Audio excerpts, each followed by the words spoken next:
This is the new Canon R5 Mark II, and I am so excited to unbox this, give my first impressions, and let you know why I'm very excited for this camera. Now, for those of you who are new to the channel, my name is Coleman. I'm a travel videographer. I do everything from weddings, real estate, college media, all the above. And I need a camera that's going to be able to capture all kinds of events, everything from short, quick run and gun events to long production days that can last 12 hours and longer. With that being said, let's get it unboxed. And I'll give a little backstory as I unbox it. So I am a Canon R7 shooter right now. That's what I'm filming this on. And I've had it for around 2 years, and I definitely needed the upgrade. Ooh.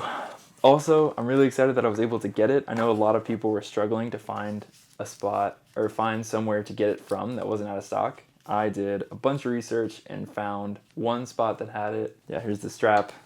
I never use the straps personally. I hardly ever have them on my camera, but yeah, I usually just set that aside. It's cool to have though, and it says R5 Mark II. Obviously the last one I had said R7, so I'll be rocking that one, switching it out on my travel camera bag. Manual, which, who reads the manual? Then I got the charger, I think this is, right? Yep, wall charger. Now I've heard that this is slightly different from the other one. Now, the thing that's different about this one is Canon used to have an issue where their chargers would hum or make this like ringing noise as it would charge, and for some reason people have tested these and they suddenly don't do that. So happy to use this one. I'm gonna swap it out with the one that I got with my R7 2 years ago. I mean, other than that, it's about the same. Now this is the new LPE6P batteries. Don't really know how I feel about it right now. I have 3 batteries for my Canon R7, so they're just the classic LPE6 batteries, one of which came with the R7, and then the other 2 I bought on Amazon. And honestly, they've worked great. I'll put a link in the description. Oh, it's cool. It's nice. It smells nice. It smells like plasticky, like fresh out of the factory, so it feels like new. I'll leave a link in the description to the LPE6 batteries that I got third party that work, I mean, just as good as the ones that I got from Canon. Well, I've had issues with the Canon R5C. I'll rent it out for some of my productions. The batteries, it'll just say battery not compatible, which is super annoying, and it's one of the things that I didn't like about the R5C. Also, I didn't explain that at all. I'm all over the place a little bit. I do a lot of my shooting run and gun style on my R7, which I'm filming this on, but I have used the R5C extensively. I used it about a year ago for the whole summer, and then more recently I've rented it out if I have like a full production day. It's a great camera, but it's got a lot of issues, and I was really hesitant to buy one because I had a feeling Canon was going to come out with something new, and they did, so I'm very excited that I held off. I have a couple opinions on why I think this is better than the R5C, and I may get to that in this video. This is a USB-C to USB-C. I'm not entirely sure why they included this. Yeah, it's got Canon all over it. Yeah, I don't know. Maybe you're supposed to transfer your files with that? I don't know. This one's actually interesting. This is the cable management piece that you can add on to the side. So to make sure your USB-C cord doesn't snap inside the thing or the HDMI doesn't get messed up, which is really nice. And I love that this hole is huge because they finally decided to put full HDMI in their cameras. Thank you, Canon. This is it. Ah, so excited. Oof. Ooh. Boom.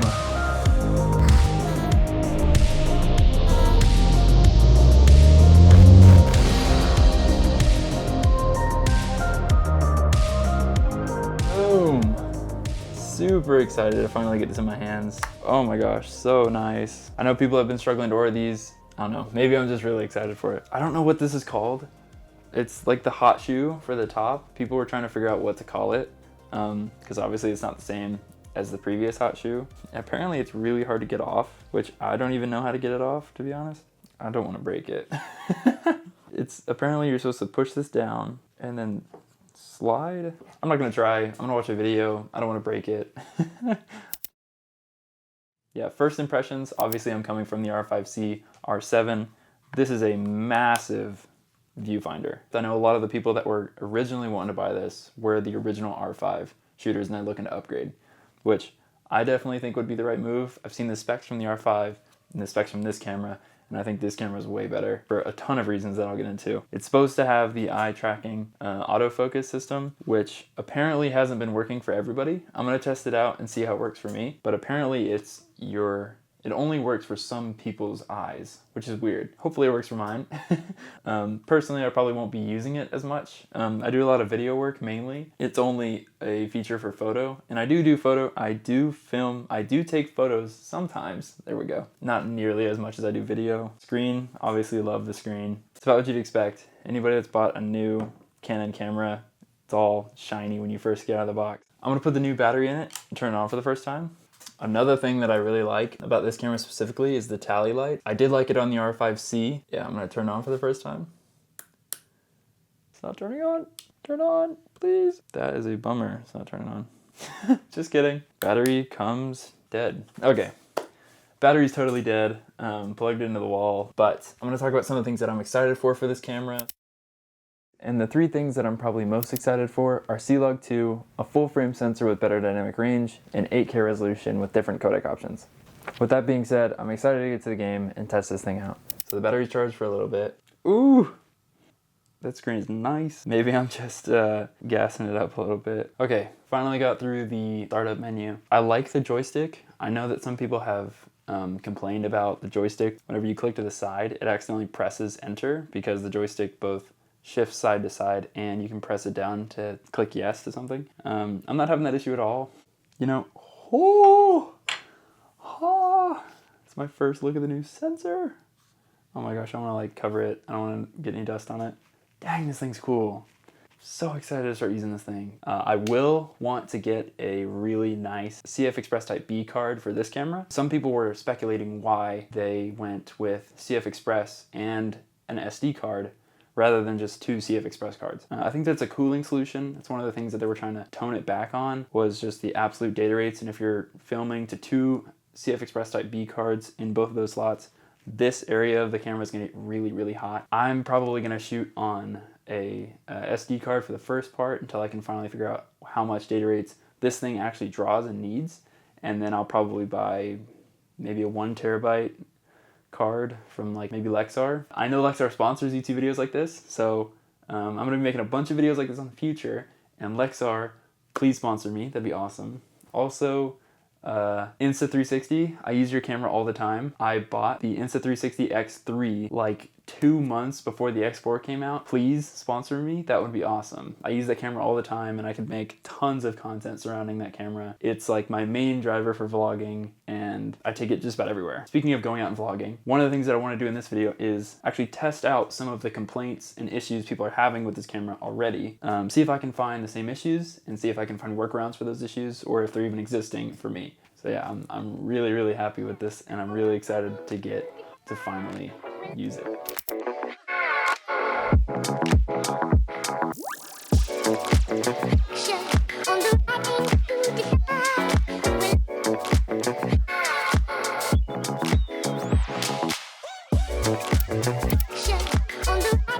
Once I got to the court, found some spots that I wanted to take some shots at, got my camera all set up and started looking through the settings, all while trying not to get killed. Now, after warm-ups ended and I had gone through the settings a bit, I figured I'd try out the new eye tracking autofocus system, and it was a bit interesting. Okay, so it's super loud in here, right? But I'm gonna try and get this off anyway. The eye tracking autofocus is amazing. However, I'm having this issue where it's perfectly reading where my eyes are at, except it's like 20 pixels lower than where my eye is looking. And I think that's just a calibration thing. So I'm gonna try and recalibrate my eye and see if that fixes it. Hopefully it does. But it's really cool. So I'm gonna do that now and I'll check back in. So basically how it works is you go into the camera settings, click on the eye tracking autofocus, and then you calibrate the camera to your eye. Once you click on the setting to start calibrating your eye, you're going to look at several points around the screen and then click confirm to make sure that you're looking at it. At that point, it's going to register where your eye is looking and then know where you're going to look within the frame on the viewfinder. Now, the issue that I was having was I seemingly put the viewfinder a little bit too close to my eye when I was calibrating it. So then when I started to get in a normal shooting motion, my eye was a little bit farther away from the viewfinder than I had initially calibrated. Now, as you're looking throughout the screen using eye tracking autofocus, there is a little marker that kind of tracks exactly where you're looking throughout the viewfinder to essentially give feedback to let you know exactly where it thinks that you're looking. And I'll be honest, it was pretty good. It tracked pretty well where my eye was going, except because of probably the calibration that I first had, it was about 20 to 30 pixels above where I was looking in the viewfinder. So that's a little bit unique. I'm gonna see if I can calibrate it again and see if I can figure it out. I'm gonna see if it continues or if I can do it again. The game's about to start. I'm gonna try and get as many photos as I can. I don't think I'm gonna try and solve too many of the issues, see what issues I run into.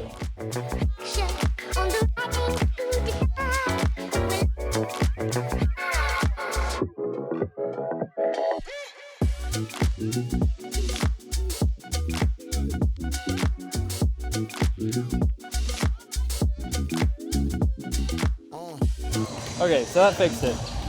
What I'm noticing is it's very, very good horizontal.